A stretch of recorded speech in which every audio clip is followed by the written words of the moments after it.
Hi, I'm Reverend Wendy Craig-Purcell here at the Unity Center in San Diego. Thank you so much for watching today.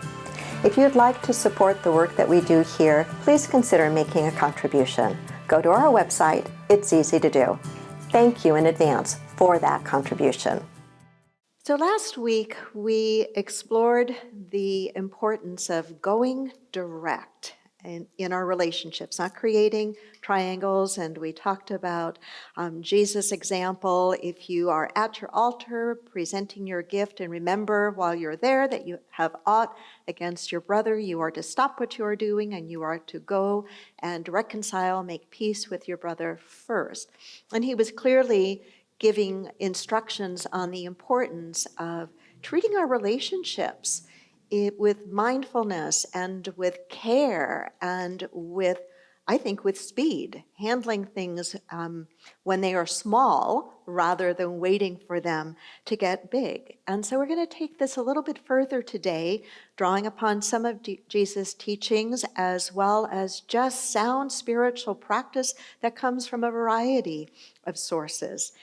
I don't know how you feel about this, but I can learn from pretty much anything. I can learn from nature. I can learn from positive experiences in my life and negative and difficult experiences. I can learn from movies.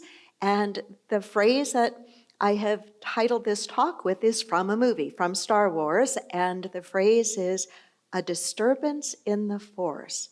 A disturbance in the force. I believe it was Obi-Wan that first uttered those words, and they were, I felt a great disturbance in the force, as if millions of voices suddenly cried out in terror and were suddenly silenced.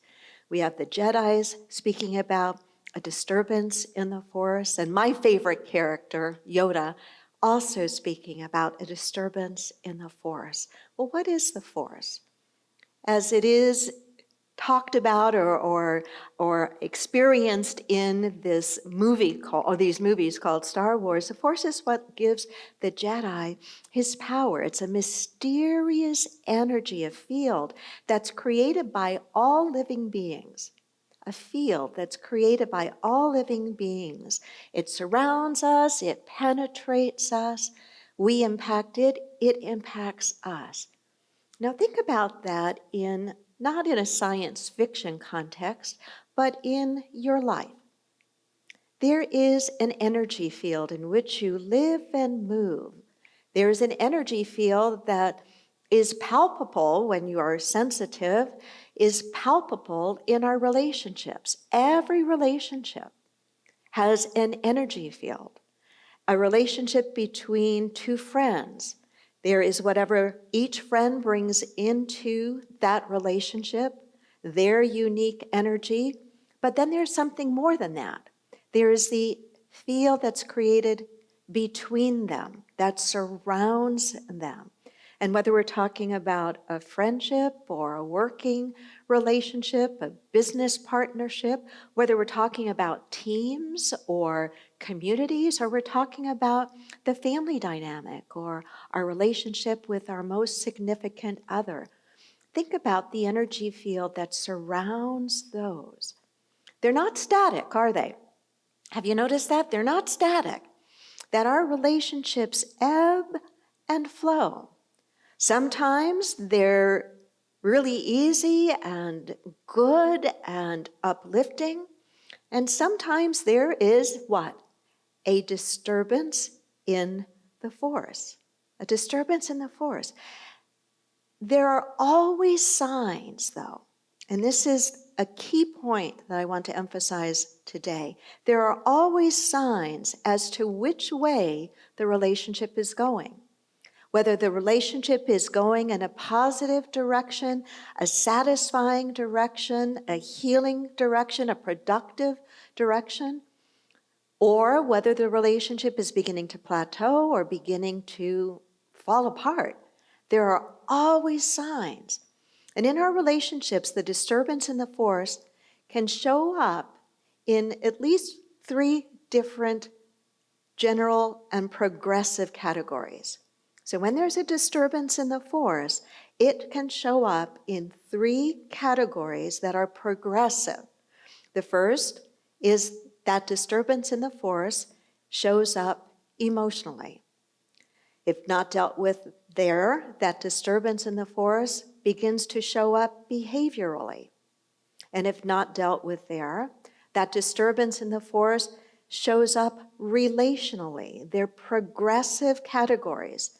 And the key point is the sooner we pay attention, the greater our options are for healing that relationship, for improving that relationship, and for whatever it is that has caused a disturbance to be dealt with so it doesn't get bigger.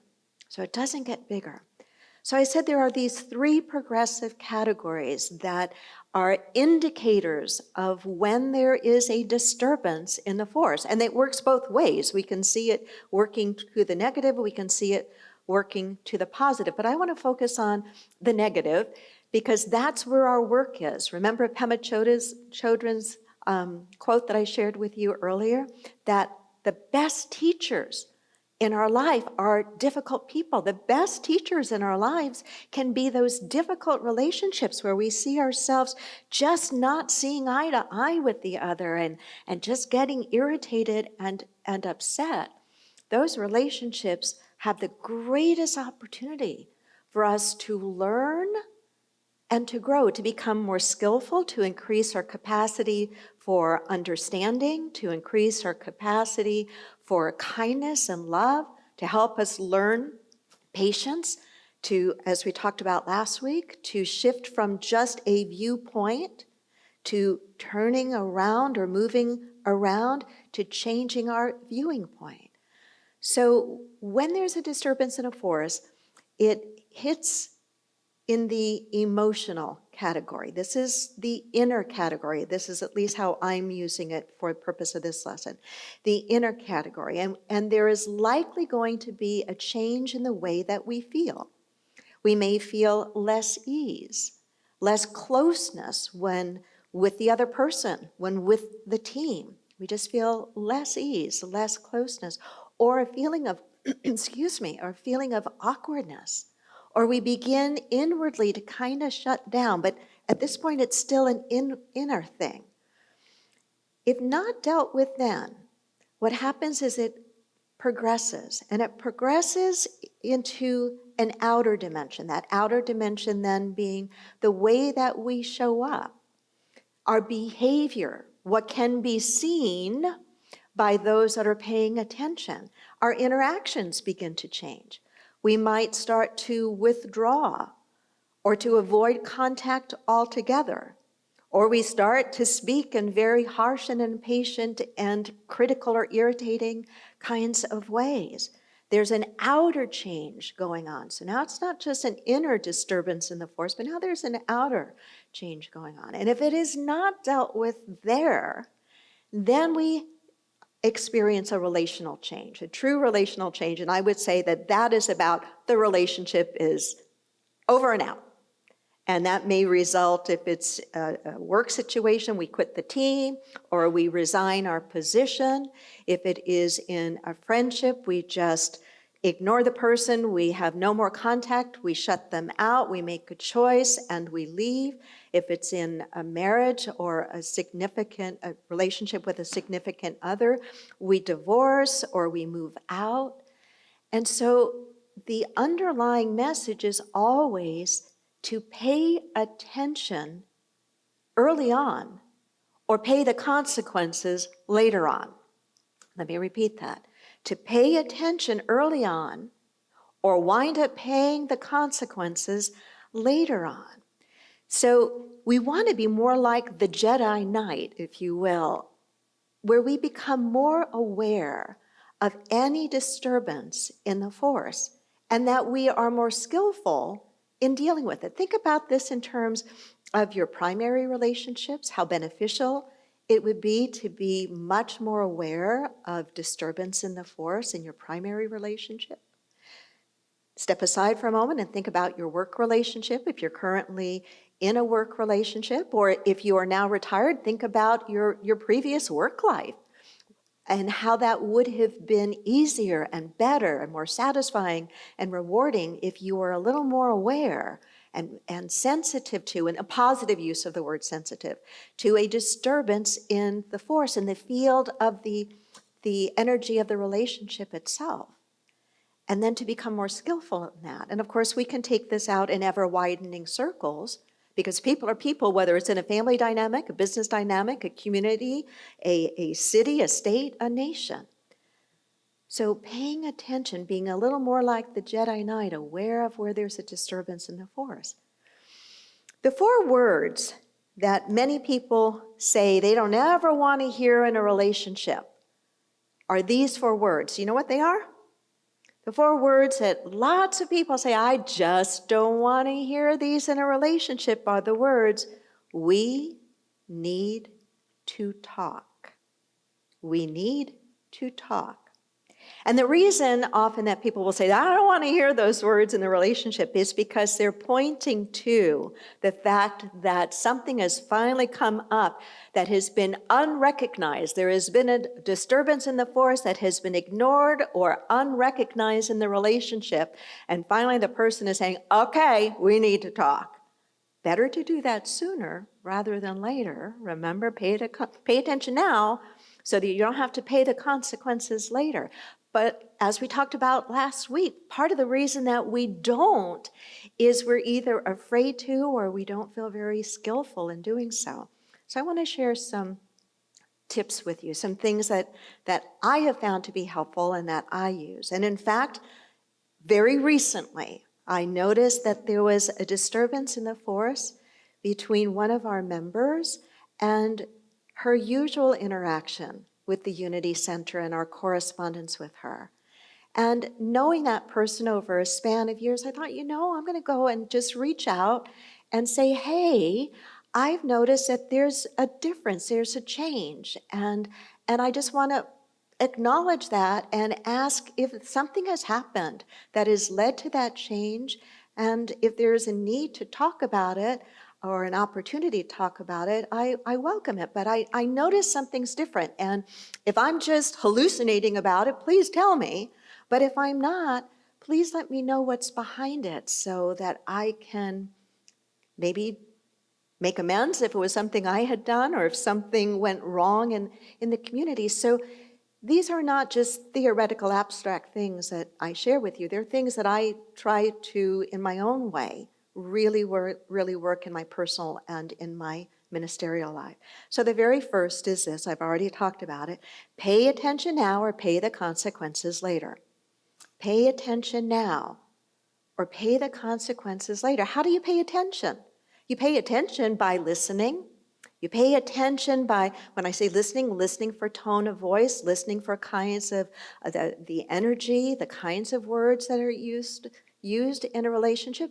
Pay attention means keep your eyes open, notice what's going on with the other person, notice if there is a change in behavior, notice if there is any sort of awkwardness that you're sensing. Jesus did this. You may recall there was, he was in a crowd and he was journeying from one town to another. I believe, if I'm remembering this part of the story correctly, he was leaving one place where he had done some healing and going to another. And he is in a crowd of people that are pressing in on him from all sides, so he can't really know who's around him. And all of a sudden, he says, who reached out? Who touched me? And the disciples said to him, basically, what do you mean? The crowds are pressing in on you. How do you know somebody touched you? And he said, somebody touched the hem of my garment with intention. With intention. It was a woman who'd been hemorrhaging, who believed if she could just touch Jesus, that would be her healing, or at least the beginning of her healing. But the point that I want to emphasize in this example in his life was we're told that he was paying attention. He noticed that there was something in his surroundings that was different. He noticed, he paid attention, and he acknowledged it directly. There are other instances in which he is paying attention to the disciples.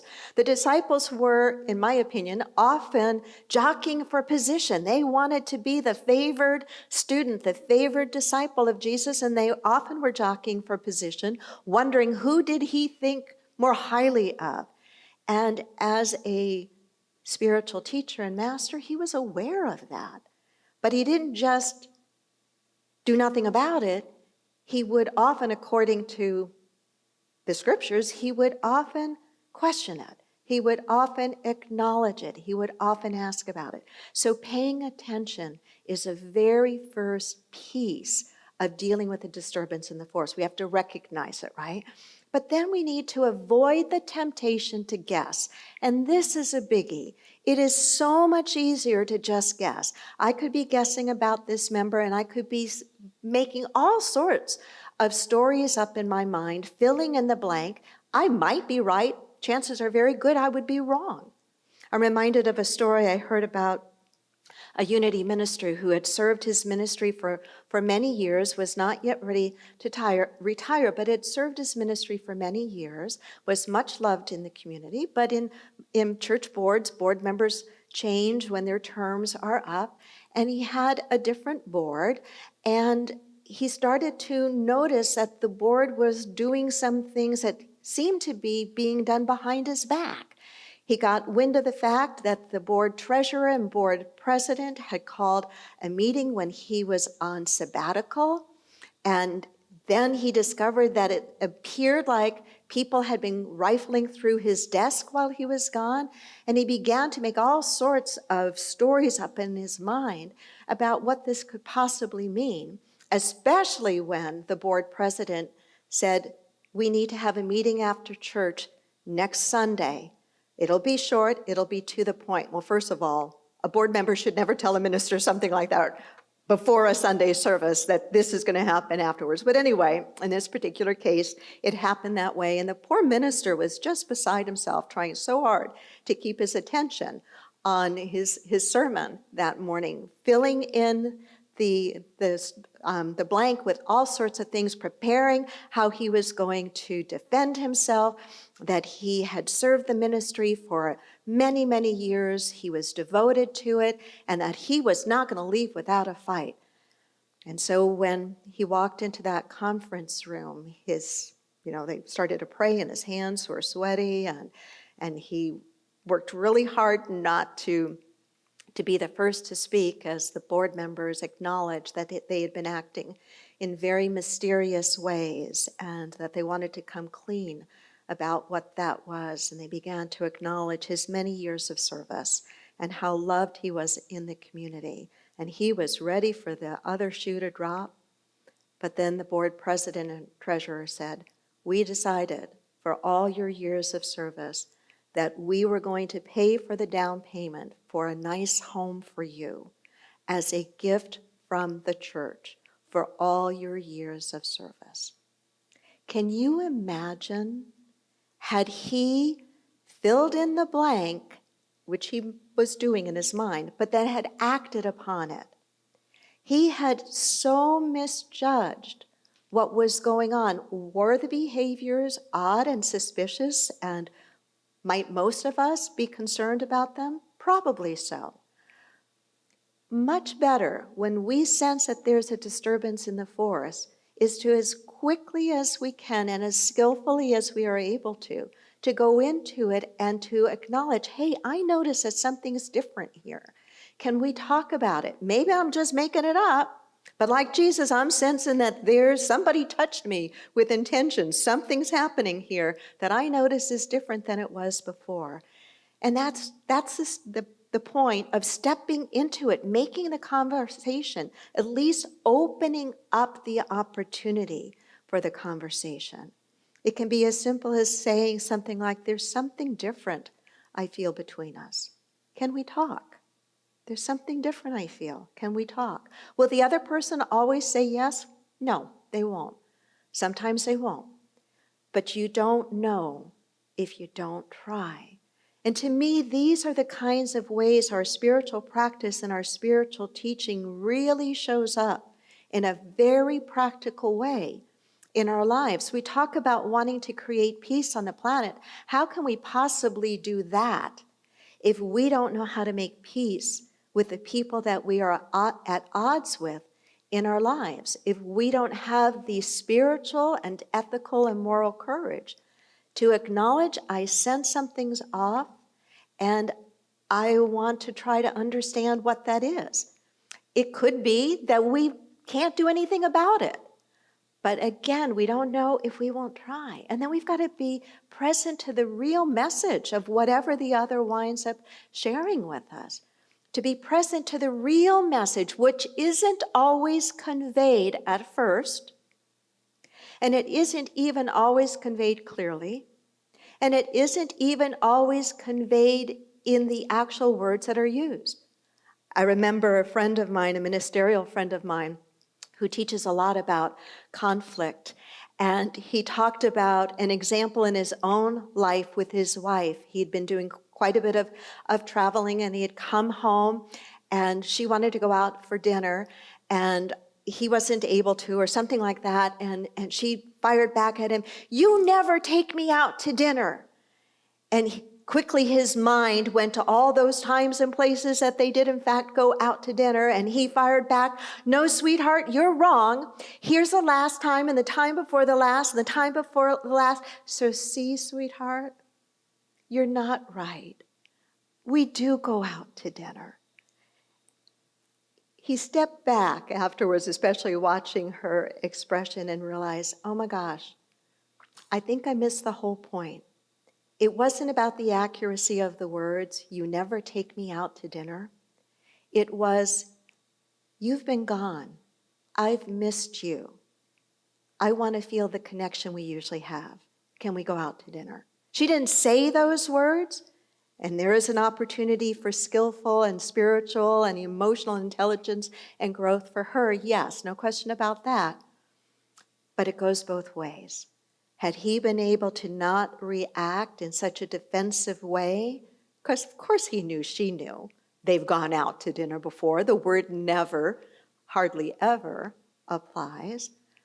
But he got to be right, but he missed the real point, didn't he? And so in dealing with when we recognize that there's a disturbance in the force, it's about developing some skill that I think comes with a few pointers. Hopefully some of the ones I've shared with you today will be helpful in that regard. And then using them, practicing, and knowing that sometimes it's going to take a little while before we get comfortable showing up in our relationships in such a proactive and vulnerable way. And these kinds of conversations usually take a bit more time because, as in the case of my ministerial friend, if he had listened a little bit longer before responding, he might have caught wind of what his wife was really trying to communicate. So these are not soundbite conversations. But the better we get at them, the richer our relationships become. And when you think about it, think about it for a moment with regard to the life that we've been living since the shutdown in March of last year, right? We long for connection with each other. We're tired of connecting just via Zoom. We want to be able to connect in person. Why? Because there is an energy field that we experience when we connect in person that we cannot experience in the same way when we're connecting just via a device and a screen. So we long for that. It's part of what it is to be a human being. We are social. Even those of us who tend to be more introverted are still social creatures. And so the degree to which we get better and better at dealing with our relationships skillfully and with kindness and heart, the better and richer and more rewarding our lives are going to be. And if we are an adult in the life of children, whether it is a parent, a grandparent, an older aunt, or an uncle, or a teacher, we'll be teaching by example to our next generation more skillful ways of showing up in relationship. Want to know how to get to peace? I think this is a piece of how we get to real and lasting peace. And the very last that I would share with you is something that I fell into, or actually I guess I was paying attention to the wisdom of Spirit speaking through me one evening when our kids were little. We would put them to bed, and we would have a nighttime routine with each of them, and we would ask questions that shifted a little bit over the years as they got older about what they were grateful for during the day, or what put a smile on their face during the day, or what made them feel challenged or uncomfortable or afraid during the day. And then one evening, I remember, and I don't know if it was with Jonathan or Jennifer, but I think it was Jen, I remember saying to her, "Is there anything that you've been wanting to talk to Mommy about that maybe you have felt I didn't have the time to pay attention to you, or you didn't know how to bring it up? Is there anything you've wanted to talk to Mommy about?" And of course, that question began to open up different kinds of conversations over the months and over the years. But I've thought about that in relationship to adult relationships, that we can, especially with our close friends and definitely with our significant other, it could be really beneficial from time to time to just sit down over a cup of coffee or a walk or a glass of wine or whatever, and just be vulnerable enough to say, "Is there anything that you've been wanting to talk to me about that you just maybe didn't know how to bring up, or we were just so busy we never got around to it?" Pay attention now, or pay the consequences later. Namaste.